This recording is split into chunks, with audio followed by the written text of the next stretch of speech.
Гэмт хэрэгтэн гიშгэх газаргүй гэж үг бий. Монголын төр засагдах луйрчид эхнээсээ гიშгэх газаргүй болж Лондон дахь элчингийн байрнаас аж цухууж чадахгүй болсон байгаа. Харин энд Монголд хотын мэр асан Батүлийн булхайг ар араас нь цуулан жагсааж байна. Facebook дэх барилгын группүүдийн 3 сая төгрөгөөр зардаг түүцнүүдийг ноён хотын мэр асан болон түүний багийнхан араас 11 сая төгрөгөөр хүчээр зарж байсан тухай мэдээлж хэллээ. Ингэхдээ хэрвээ энэ түүцийг худалдаа авсан тохиолдолд түүц байрлуулах газрын зөвшөөрөл олгоно хэмээн тулгын шаарддаг байсан байх юм. Түүцний 8-ыг газрын 8-аатай хавсарчгаж байгаа нь тэр.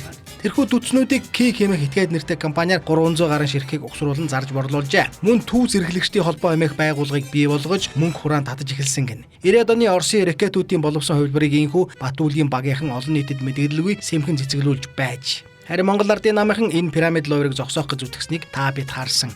Асар үнэтэй ийм түүц худалдаж авсанаас гадна албан ёсоор дээрмийн хураамж төлж байсан хөөрхий түүцний эддийн эсэргүүцэх нь түмэн зөв. За ерөнхийдөө Монгол улсын Баатар Батүлийн хамаг булхай ээлж дараалан илэрч хэлж байна. Жил бүр хотын гудамжийг гоёх нэрийдлэр дандаа нэг наст ургамал цэцгийн үр шороонд болох за нөгөө алдарт ногоо уут боржуур солих гудамж төслийн өртгийг 4 дахин өсгөх гэх мэтээр асар их мөнгө угаалтын ажлууд явуулж ирснийг бид мэдсэн. Тийм хүн 60 сая төгрөгийн үнэтэй хувцас өмсөлгүүч яах вэ? Ардчилдын алтан хараацаанууд өдүүрэн томорч оцон шувууд болсон түүхийн бодит дүр зураг нь энэ юм.